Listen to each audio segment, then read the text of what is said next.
प्रिय विद्यार्थियों, हिंदी व्याकरण के अंतर्गत समास के प्रश्नों पर आधारित आज हम सभी अभ्यास कार्य करेंगे।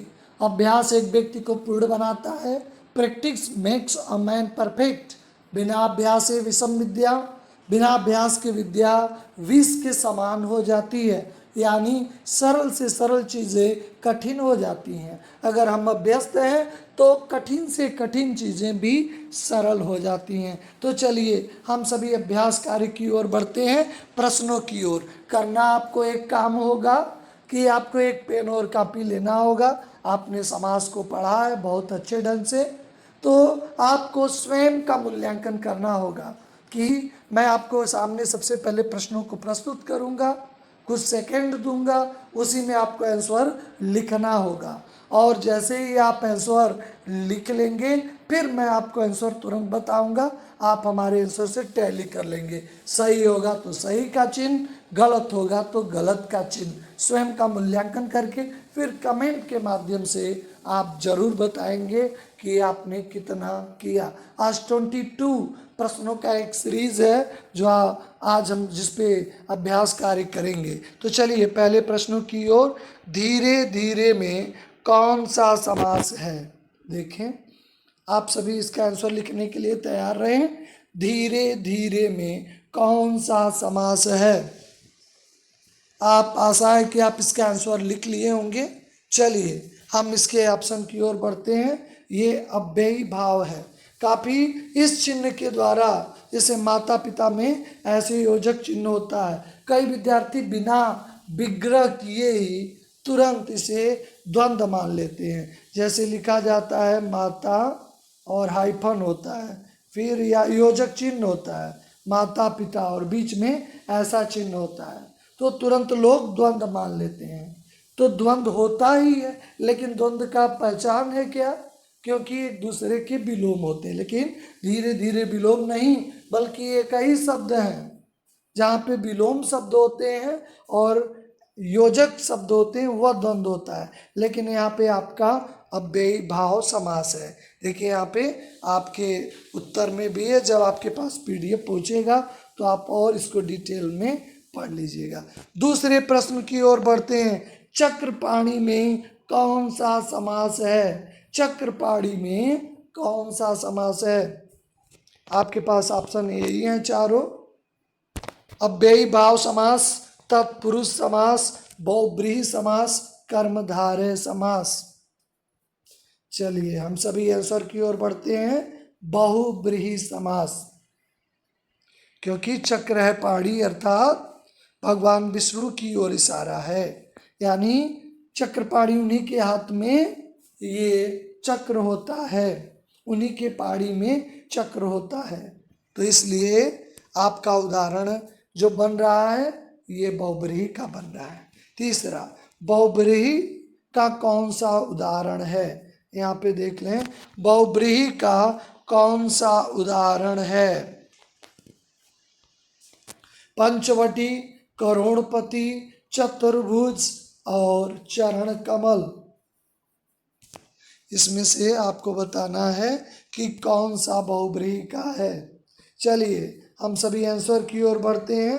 चतुर्भुज यानी चार भुजाएं हैं जिसकी, अर्थात भगवान विष्णु बहुब्रीहि ही है। यहाँ पे आंसर में भी दिया है। राजपुत्र बहुत ही आसान है आपके लिए। राजपुत्र, आप फ्यू सेकंड में इसका आंसर जरूर बता सकते हैं। चलिए ऑप्शन ए तत्पुरुष, बी दिगु, सी द्वंद्व और डी है कर्मधारय। लेकिन आपको बहुत ही कम समय लगेगा। चलिए हम सभी आंसर की ओर बढ़ते हैं। तत्पुरुष राजा का पुत्र, ठीक है ना, इसमें आपका ऑप्शन ए सही है। पंचानन में कौन सा समास है? पंचानन, पंचानन में कौन सा समास है? चलिए आंसर की ओर हम लोग बढ़ते हैं। पंचानन में बहुब्रीहि ही होगा। देखिए आंसर की ओर देख लें, पंचानन में बहुब्रीहि समास है, क्योंकि 5 हैं आनन जिसके, अर्थात भगवान शंकर, भगवान शंकर या सिंह, ऐसे ही नेक्स्ट है पथभ्रष्ट। बिल्कुल आपको बताना है नेक्स्ट में पथभ्रष्ट। चारों ऑप्शन है, सही आंसर आप सभी लिख लिए होंगे। तत्पुरुष, पथ से भ्रष्ट, पथ से भ्रष्ट। अष्टाध्यायी में कौन सा समास है? अष्टाध्यायी में कौन सा समास है? चलिए इसका भी आंसर आप लिख लिए होंगे। देखिए इसका तो बी, क्योंकि 8 अध्यायों का समूह, तो जहाँ पे संख्या होता है वह आपका द्विग होता है। अगले प्रश्न की ओर हम बढ़ते हैं। वाचस्पति में कौन सा समास है? ए है कर्मधारय, बी है तत्पुरुष, और ये आपका सी है बहुब्रीहि, और डी है द्वंद्व। आशा है कि आप इसका आंसर लिख लिए होंगे। चलिए हम सभी आंसर की ओर बढ़ते हैं। बी तत्पुरुष वाला ही सही है। अगले प्रश्न में, इसको हमने ऑनलाइन क्लास में भी आपको बताया था। युधिष्ठिर में कौन सा समास है? युधिष्ठिर में कौन सा समास है? आशा है कि आप इसे तुरंत कर लेंगे।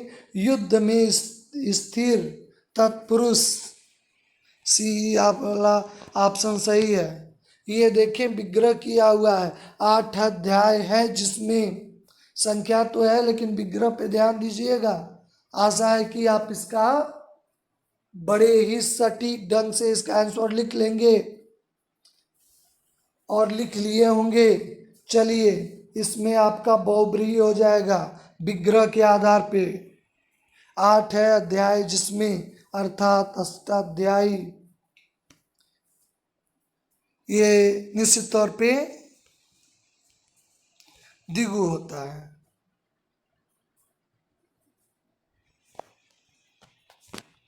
चलिए गोबर गणेश में कौन सा समास है? संबंध तत्पुरुष, तत्पुरुष तो है लेकिन कौन सा है? तत्पुरुष है कि संप्रदान तत्पुरुष है कि करण है कि अधिकरण है? आप इसको विभक्ति चिन्हों में जो लोप हुआ है उसके आधार पर विवेचना करके लिखेंगे। चलिए आंसर की ओर हम बढ़ते हैं। सी, ये करण तत्पुरुष है, क्योंकि इस समास में गोबर से निर्मित है, से है, तो संप्रदान तत्पुरुष का ही उदाहरण होता है, यानी एक करण का होता है, करण का उदाहरण है, तो निश्चित तौर पे सी है। देशांतर, देशांतर में आपका कौन सा समास है? आशा है कि आप सभी आंसर लिख लिए होंगे। चलिए कर्मधारय होगा देशांतर में। अगले प्रश्न की ओर बढ़ते हैं। त्रिवेणी, त्रिवेणी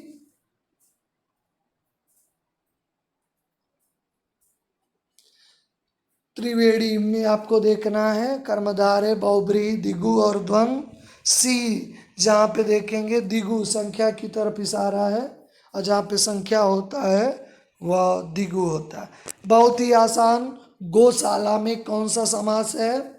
आप सभी इसका आंसर लिख लिए होंगे। गौशाला, गौ के लिए शाला, यानी तत्पुरुष समास है, ऑप्शन सी है। जलाधि में आपका कौन सा समास है? निश्चित तौर पे आप इसका भी लिख लिए होंगे, ये आपका तत्पुरुष होगा। नेक्स्ट हम सभी बढ़ते हैं। योगदान, निश्चित तौर पे आप इसका भी आंसर लिख लिए होंगे। योगदान सही आंसर की ओर बढ़ते हैं। तत्पुरुष, योग का दान, ये आपका हो जाएगा तत्पुरुष। गुरुदेव में कौन सा समास है? चलिए आंसर की ओर बढ़ते हैं। डी, कर्मधारय गुरुदेव में, क्योंकि जिसका उत्तर पद प्रधान होता है। परमानंद में कौन सा समास है? परमानंद। चलिए सही ऑप्शन की ओर चल रहे हैं। बी, कर्मधारय। परम विग्रह करेंगे के समान, अर्थात जो आता है। महाजन शब्द में कौन सा समास है? ध्यान से देख लें, महाजन शब्द में कौन सा समास है? आशा है कि आप इसका आंसर लिख लिए होंगे। महाजन शब्द में कौन सा समास है? चलिए आंसर की ओर लोग बढ़ते हैं। ये है आपका कर्मधारय ही होगा, लेकिन किस प्रकार है? क्योंकि जिसका समस्त पद उत्तर पद प्रधान होता है। उपमेय में उपमान या विशेषण विशेष्य संबंध होता है।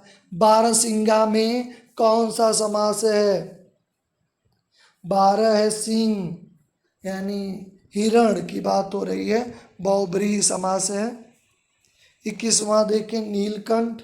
बिल्कुल, आप इसका तुरंत ही आंसर बता दिए होंगे, लिख लिए होंगे।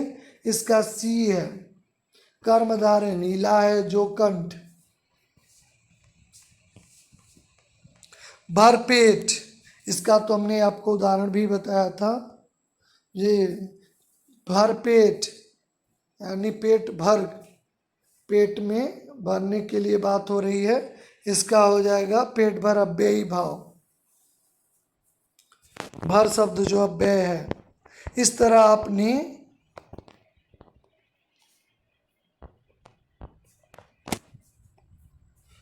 आपने समास का अभ्यास कार्य किया और आशा है कि आप बेहतर ढंग से किए होंगे। आपको बिल्कुल समझ में आया है समास। आप क्लास में जो है लाइव क्लास में भी आपने किया था, तो इसे कमेंट के माध्यम से ज़रूर बताएंगे। आप सभी का धन्यवाद। हिंदी उत्कर्ष चैनल को आप लाइक और सब्सक्राइब करें ताकि आपको नई वीडियो का अपडेट मिलता रहे और आप अपने ज्ञान का अर्जन करते रहें।